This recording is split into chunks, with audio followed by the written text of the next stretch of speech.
La resurrección de Jesucristo es el ancla del alma durante las más fuertes tormentas de la vida.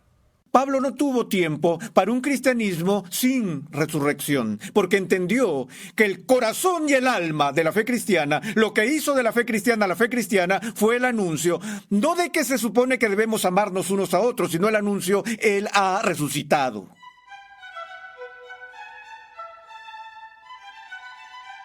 Bienvenidos al 10º episodio en la serie de enseñanza Sorprendido por el Sufrimiento. En esta edificante serie, el Dr. R.C. Sproul explora el propósito del dolor y el sufrimiento con el fin de hacernos comprender cómo Dios se relaciona con las tragedias que invaden la vida humana. En los ministerios Ligonier, nuestra misión, pasión y propósito es ayudar a las personas a crecer en su conocimiento de Dios y su santidad. Es por esta razón que nos esforzamos en proveer recursos de sana doctrina confiables a las personas de habla hispana, no solo en Latinoamérica, sino también alrededor de todo el mundo. Hoy nos gozamos en anunciarles el lanzamiento de la Biblia de Estudio de la Reforma, nuestra Biblia de Estudio editada y revisada por el Dr. R.C. Sproul. En unos momentos les daremos más información al respecto, pero antes vayamos a nuestra lección del día de hoy. En nuestro episodio anterior vimos cómo la victoria de nuestro Señor sobre la muerte nos anima a sufrir con esperanza. Y es que la resurrección de Jesucristo asegura a su pueblo que su trabajo, su sufrimiento e incluso su muerte no son en vano.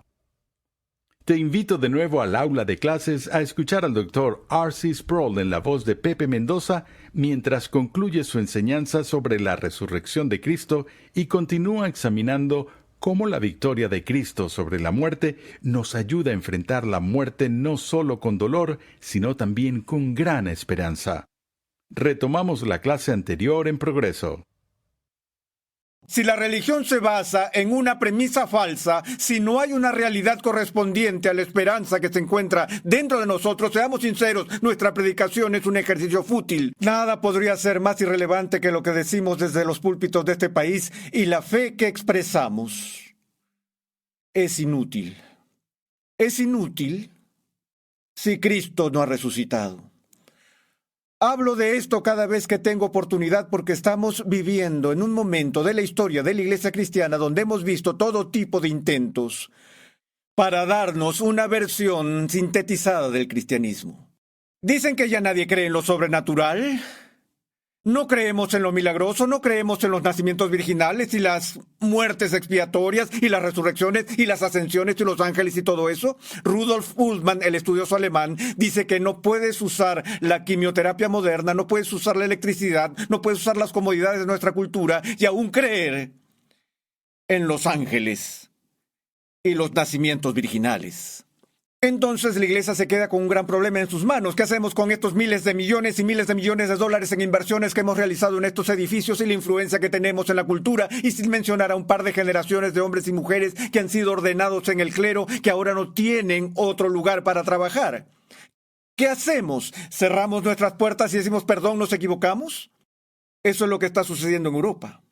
O tratamos de rescatar de esta religión anticuada algo que todavía tiene valor contemporáneo. La ética, por ejemplo, de Jesús. Y por eso despojaremos los elementos sobrenaturales de la fe cristiana y preservaremos los elementos naturales de la prudencia y la percepción de este rabino judío e intentaremos continuar de esa manera. Pablo, el apóstol, no tuvo tiempo para eso y pensó que era infantil, que al fin de cuentas era inmaduro. Es un tipo de religión establecida por personas que quieren el pastel y comérselo también. Él dijo, seamos sinceros, saben, si Jesús está muerto, no hay razón para que yo le otorgue un significado permanente. Si no hay resurrección, nuestra fe es vana. Pablo no tuvo tiempo para un cristianismo sin resurrección, porque entendió que el corazón y el alma de la fe cristiana, lo que hizo de la fe cristiana a la fe cristiana, fue el anuncio, no de que se supone que debemos amarnos unos a otros, sino el anuncio, Él ha resucitado. Eso es lo que llamó la atención de las personas en el primer siglo. Esta increíble afirmación de que un hombre había muerto y había vuelto de la muerte a la vida. Si Cristo no ha resucitado, vana es nuestra predicación, también vuestra fe. Aún más somos hallados testigos falsos de Dios, porque hemos testificado contra Dios que Él resucitó a Cristo. Hay una organización religiosa en este país llamada Testigos de Jehová. Lo que Pablo defiende aquí es que el resto del cristianismo, una vez que abandona su confianza en la resurrección de Cristo, debería cambiar el nombre de su organización a los falsos testigos de Jehová y decir y admitir al mundo que hemos estado mintiendo por siglos, ya que no solo estábamos equivocados del hecho central de la resurrección, sino que dábamos falso testimonio contra Dios el Padre, porque decimos que es Dios el Padre quien resucitó a Dios el Hijo de la muerte. Él no resucitó a Cristo. Si en verdad los muertos no resucitan, pues si los muertos no resucitan, entonces ni siquiera Cristo ha resucitado, y si Cristo no ha resucitado, vuestra fe es falsa, todavía estáis en vuestros pecados. Entonces también los que han dormido en Cristo han perecido. Creo que podrían suponer que el apóstol Pablo era médico. Habla de los que han dormido en Cristo. Él aquí recurre a un eufemismo. Es como mi dentista. Cuando mi dentista me pone en la silla del dentista y saca esa aguja, me dice, ahora esto podría causar un poco de incomodidad. Yo sé que va a doler, pero él usa todos esos eufemismos. Los que han dormido en Cristo, eso es, todos ustedes que han tenido seres queridos que han muerto, que están muertos. Pablo está diciendo que no tienes motivos para esperar que los vuelvas a ver. Saben, cuando mi padre murió, yo tenía 17 años. Y los psiquiatras podrían haber hecho su agosto conmigo porque por 20 años tuve una pesadilla recurrente que me perseguía. Esa pesadilla era exactamente la misma. Era tan vívida e intensa cada vez que la tenía. Cada vez que tenía esta pesadilla, soñaba que mi padre estaba vivo otra vez. Pero en este sueño, cuando lo veía, estaba en la misma condición desesperada, lamentable y demacrada que tenía antes de morir. Y a pesar de que me alegraba verlo en mi sueño con esta vivacidad e intensidad de imágenes, en el sueño volví a experimentar una vez más la desesperación total, sabiendo en el sueño que iba a morir de nuevo. Y creo que lo que mi inconsciente me estuvo diciendo durante 20 años es, R.C. Sproul, lo que más quieres por encima de todo es poder verlo una vez más y hablar con él. Me hicieron una pregunta no hace mucho, R.C., si pudieras ir al cielo y entrar en el cielo y tener una cita con San Pedro en la puerta para ver a 3 personas que quisieras ver. Podrías ver a Jeremías, podrías ver al apóstol Pablo, podrías ver a Agustín, Aquino, Edwards, Lutero. ¿A quién te gustaría ver? Dije, antes que nada quiero ver a mi papá. Luego podríamos hablar de Lutero y los otros personajes. Quiero ver a mi padre. Bueno, Pablo estaba diciendo, y no lo digo solo yo, ¿verdad?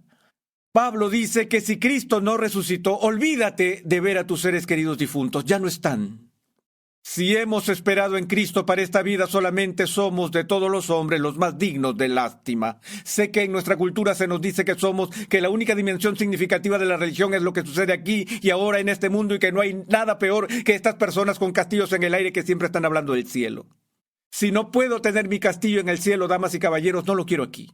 Porque lo que dice el apóstol Pablo es que si todo lo que tenemos es una experiencia religiosa y una esperanza religiosa que está confinada y restringida a este mundo, entonces somos, de todas las personas en este mundo, los más dignos de lástima. Les digo a las personas que no son cristianas, no sean hostiles hacia nosotros, no se enfaden, tengan piedad, porque aquí estamos malgastando nuestras vidas con un engaño. Como Pablo continúa, si Cristo no resucitó, entonces comamos y bebamos y seamos felices, porque mañana moriremos. Seamos desenfrenados, hedonistas. No te rías de esta generación de muchachos que están haciendo todo lo posible para embriagar sus sentidos y encontrar algún medio de escapar de la sombría realidad del mundo que les mostramos todos los días. Eso no es tonto. Eso es sabiduría si no hay resurrección. Comamos, bebamos, seamos felices, vamos al carnaval, festejemos hasta que quedemos borrachos hasta más no poder, hasta que muramos porque mañana es el fin. El filósofo alemán Immanuel Kant concibió uno de los argumentos más importantes para la vida después de la muerte en una forma intrincada y filosófica de razonamiento práctico en el que Kant dice en pocas palabras que solo hay que creer en la vida después de la muerte porque si no lo haces no hay una base definitiva para la justicia y si no hay base definitiva para la justicia no hay base definitiva para la ética y si no hay base definitiva para la ética toda la vida se convierte en un asunto de preferencias y la sociedad se vuelve inevitablemente imposible. Porque en última instancia es la preferencia de aquel que tiene más poder el que controlará tu destino. Y luego Kant afirma que como una necesidad práctica nosotros simplemente tenemos que creer en Dios y solo tenemos que creer en la vida después de la muerte porque sin esa vida nada tiene sentido. Dostoyevsky lo dijo así, de esta manera, si no hay Dios, todas las cosas están permitidas y si todas las cosas están permitidas entonces no existe lo correcto o incorrecto. Entonces la vida es una broma cósmica. Quiero que entiendan que cuando Dostoyevsky habla así y Immanuel Kant habla de esa manera, lo que están haciendo es esto. Están diciendo, hey, propósitos prácticos. Es mejor que creas en Cristo porque si no lo haces, las opciones son tan sombrías que la vida se vuelve intolerable. Pero un filósofo sobrio miraría ese argumento y diría, oye, espera un minuto, como Nietzsche lo hizo. Ese es el problema. Estamos convencidos de que la vida no tiene sentido. No vivimos como Alicia en el País de las Maravillas, donde simplemente podemos proyectar nuestros deseos y decir que la realidad es como nos gustaría que fuera. Vamos a creer en la resurrección porque si no creyéramos en la resurrección, la vida sería intolerable. Señoras y señores, Pablo nos muestra la severidad de la alternativa de la resurrección de Cristo, pero no basa su caso en eso. Él no nos dice, cree que Cristo resucitó de los muertos porque si no crees, la vida es intolerable. Ese no es lo que él argumenta. Escucha lo que él dice. Él dice al principio, ahora os hago saber, hermanos, el evangelio que os prediqué, el cual también recibisteis, el cual también estáis firmes. Él dijo, porque yo os entregué en primer lugar lo mismo que recibí, que Cristo murió por nuestros pecados, conforme a las Escrituras, que fue sepultado y que resucitó al tercer día, conforme a las Escrituras. Para un judío, esa frase, según las Escrituras, significaba mucho. Porque si podían demostrar que esto era algo que los libros antiguos predijeron, para la mayoría de esas personas eso resolvía el problema, ya que tenían mucha confianza en la precisión trascendente de la Escritura Sagrada. Pablo podría haber terminado el argumento allí mismo con el judío, que eso estaba de acuerdo con las Escrituras. Pero se traslada del terreno de lo bíblico a lo empírico y dice que él se le apareció a Pedro y luego a los 12. Y después de eso se apareció a no más de 500 de los hermanos al mismo tiempo, a más de 500 hermanos al mismo tiempo, la mayoría de los cuales todavía viven, sé sus nombres y direcciones, vayan y compruébenlo, la mayoría de los cuales viven aún, pero algunos ya duermen. Después se apareció a Jacobo, luego a todos los apóstoles, y al último de todos, como uno nacido fuera de tiempo, se me apareció también a mí. No te escribo sobre especulaciones abstractas. Te estoy hablando de una resurrección que 500 personas presenciaron más de una vez. Y damas y caballeros, yo lo vi. Este es el testimonio universal de los escritores del Nuevo Testamento. Los otros apóstoles dicen, no les declaramos fábulas ingeniosamente inventadas, sino que les declaramos lo que hemos visto con nuestros ojos y escuchado con nuestros oídos. Y lo que cada uno de los discípulos vio, palpó, escuchó y dio su vida, era por la victoria de un hombre sobre la muerte, la cual el Nuevo Testamento declara que no fue un incidente aislado, sino que esto fue el pago inicial por la raza humana, que este es el primogénito de muchos hermanos, que esto representa una victoria cósmica sobre el enemigo supremo de nuestra humanidad.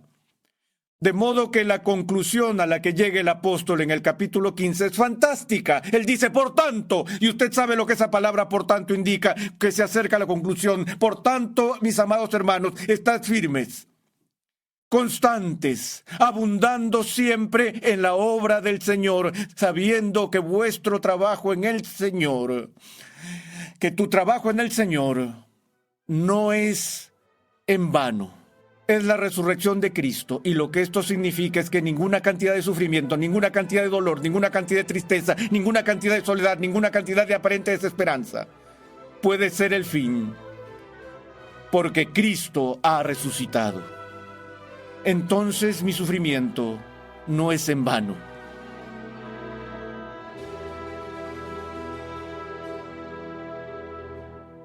Gracias por la sintonía en el día de hoy. En unos momentos el Dr. R.C. Sproul regresa con nosotros para explorar las formas en que la resurrección de Cristo asegura que nuestro trabajo, dolor, sufrimiento e incluso muerte no sean en vano. En esa sección podrás utilizar la aplicación de la lección 5, que se encuentra en la guía de estudio para esta serie. Nos complace anunciar el lanzamiento de la Biblia de Estudio de la Reforma. Esta nueva Biblia de Estudio de los Ministerios Ligonier está cuidadosamente elaborada para ofrecer una experiencia de lectura, estudio y discipulado sin precedentes para cada edad y etapa de la vida cristiana. La Biblia de Estudio de la Reforma cuenta con más de 1.000.000 de palabras de notas teológicas y artículos temáticos de 75 distinguidos pastores y teólogos de alrededor del mundo, liderados por el Dr. R.C. Sproul. Además, traducciones originales de confesiones y credos históricos de 2.000 años de historia de la Iglesia. La Biblia de Estudio de la Reforma enfatiza la necesidad de que la gracia de Dios nos saque de las tinieblas y nos conduzca a la luz de las Escrituras. Visita la página web bibliadeestudiodelareforma.com para que puedas obtener toda la información referente a las características únicas de esta Biblia, descargar una muestra gratuita de las herramientas de estudio que incluye y conocer sobre la disponibilidad de la misma en tu país. Una vez más, la página web es bibliadeestudiodelareforma.com. Te agradecemos una vez más la sintonía en el día de hoy. Renovando tu mente es posible gracias al generoso apoyo en oración y financiero de cristianos alrededor del mundo. Para hacer tu donación, por favor visita nuestra página web renovandotumente.org. Ahora regresemos al salón de clases con el Dr. R.C. Sproul en la voz de Pepe Mendoza mientras concluye la lección del día de hoy. Para esta parte puedes utilizar la aplicación de la lección 5 que se encuentra en la guía de estudio de esta serie. Una de las preguntas de concurso que escuchamos con frecuencia es la pregunta: ¿cuál es el versículo más corto de la Biblia? Estoy seguro de que algunos saben que la respuesta a esa pregunta está en el Evangelio de Juan. El versículo que es el versículo más corto de la Biblia es un versículo que solo tiene 2 palabras: Jesús lloró. Ahora, la pregunta que tengo es esta: ¿cuál fue la circunstancia que provocó el llanto de Jesús? ¿Por qué dice la Biblia que Jesús lloró? Si miras ese texto en el Nuevo Testamento, verás que la razón de las lágrimas de Jesús fue la muerte de su querido amigo Lázaro. Fue cuando Jesús regresó a Betania y llegó a la casa de María y Marta, las hermanas de Lázaro.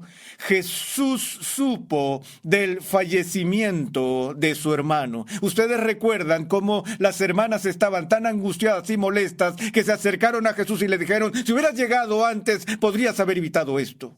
Y luego Jesús continúa con esta maravillosa enseñanza sobre la resurrección, diciendo: yo soy la resurrección y la vida. Y luego procede a caminar y va a resucitar a Lázaro de la muerte. Ahora, dada la visión de Jesús de la vida después de la muerte, dado el poder de Jesús sobre la muerte, en todo su espíritu de triunfo, ¿cómo entendemos el hecho de que Él realmente pudo llorar por la muerte de Lázaro? Cito ese pasaje por una razón. Una de las cosas que me aflige en la comunidad cristiana es que, de alguna manera, esta idea se ha infiltrado de que está mal que los cristianos lloren, que está mal que los cristianos se duelan, y que cuando vamos a un funeral cristiano deberíamos ver a las personas que están allí, que acaban de perder a un ser querido, regocijándose, sonriendo y celebrando la gloria de Dios porque su hijo, su esposo o su esposa ahora simplemente han pasado a la gloria. Y no es algo maravilloso salir de este mundo e ir al cielo. Bueno, sí es maravilloso salir de este mundo e ir al cielo. Pero cuando Jesús fue al funeral de Lázaro, lloró, porque se adentró en el dolor de una situación que viene de la separación. Sí, puedo alegrarme de que mis seres queridos hayan ido a un lugar mejor y a una situación mejor de la que disfrutaron en este mundo. Pero aún así, yo y aquellos que quedan atrás tenemos que enfrentar la enorme carga de vivir sin la presencia aquí de alguien a quien amamos. Y esa es una ocasión para el dolor, esa es una ocasión para el luto. Tenemos que aprender a llorar y permitir que las personas expresen su dolor. Simplemente no es saludable fingir que no tenemos dolor, cuando de hecho el dolor está carcomiendo nuestra alma. A veces creo que nos confundimos acerca de varias emociones. Si observan detenidamente el Nuevo Testamento, verán que hay ciertas emociones que tenemos la capacidad de expresar, pero vemos la desaprobación de Dios. Dios no las mira con agrado. Por ejemplo, la amargura es una emoción destructiva. La autocompasión es una emoción destructiva. Podemos dañar nuestras almas y nuestras personalidades si nos rendimos a la amargura o a la autocompasión. Ahora, tanto la amargura como la autocompasión a menudo están estrechamente relacionadas con el dolor. Pero el dolor real, el luto real, el llanto y la expresión de un profundo dolor por la pérdida de algo que apreciamos es perfectamente legítimo. No hay nada en la palabra de Dios que desapruebe la expresión de duelo o dolor. Solo cuando ese dolor se convierte en amargura o lo alimentamos hasta el punto que se convierte en oportunidad para la autocompasión, nuestro proceso de dolor se vuelve destructivo. Pero el dolor en sí no es malo. El luto en sí no es malo. Y por eso les digo que si experimentan la pérdida de un ser querido, no se avergüencen de llorar, no se avergüencen de ir a la casa de luto. Y me gustaría dejarte con esta instrucción. Quisiera que si están en grupo se sienten y hablen entre ustedes y abran sus corazones al respecto. Han pasado por situaciones en las que has sentido que no te permitían llorar, que no te permitían estar de luto. Hazte esta pregunta: ¿cómo te sientes cuando están otras personas en una situación de duelo? ¿Quieres que se contengan o quieres que se expresen? ¿Qué esperas de ellos y por qué? Y luego pongan las respuestas juntas, si pueden, con un análisis a la luz de la enseñanza bíblica sobre el luto y el dolor. En tiempos de sufrimiento, la fe corre y se coloca al frente de nuestra preocupación. La fe se enfrenta a un combate de lucha libre con nuestras emociones. El enemigo es la desesperación. La desesperación ataca nuestra fe y el resultado de la batalla no siempre está asegurado para nosotros. Dejar que Dios sea Dios es la mayor tarea de la fe en medio del sufrimiento. Eso es lo que Herman Melville entendió cuando dijo: hasta que aprendamos que un sufrimiento pesa más que 1000 alegrías, no descubriremos lo que el cristianismo trata de hacer de nosotros. Cuestionar el sufrimiento es cuestionar a Dios. O Dios está involucrado en nuestro sufrimiento, o Él no es Dios. El cristianismo no conoce de un Dios que se ausenta del dolor y la pena humanos. Dios no es un simple espectador. Él es soberano sobre nuestro dilema. Él es soberano en nuestro dilema. En nuestro próximo episodio de Renovando tu Mente, veremos que aunque la Biblia no es muy clara respecto a cómo es el cielo, se nos dan muchas pistas que proporcionan un anticipo atractivo de la gloria futura y algunos puntos que son revelados con mayor claridad. Acompáñanos en nuestro siguiente episodio mientras R.C. Sproul examina las descripciones bíblicas de nuestro próximo mundo. Renovando tu Mente es una producción de los Ministerios Ligonier, la confraternidad de enseñanza del Dr. R.C. Sproul. Nuestra misión, pasión y propósito es ayudar a las personas a crecer en su conocimiento de Dios y su santidad. Suscríbete a nuestro canal en YouTube, Ligonier Español, para que puedas disfrutar de todo el material de enseñanza que estamos produciendo completamente gratis y en español. Además, te invitamos a seguirnos en las redes sociales y a compartir nuestras publicaciones con tus familiares y amigos. Para contactarnos, por favor, envíanos un correo electrónico a programa@renovandotumente.org con tus preguntas, testimonios y comentarios. Visita nuestra página web renovandotumente.org, donde podrás descargar gratuitamente la guía de estudio de la serie de hoy y además encontrarás una amplia variedad de recursos tales como clases, artículos y contenido multimedia con la finalidad de cumplir con nuestra misión de proclamar, enseñar y defender la santidad de Dios en toda su plenitud a tantas personas como sea posible. Sintonízanos nuevamente en esta misma emisora y en este mismo horario y únete a nuestra comunidad virtual en las redes sociales.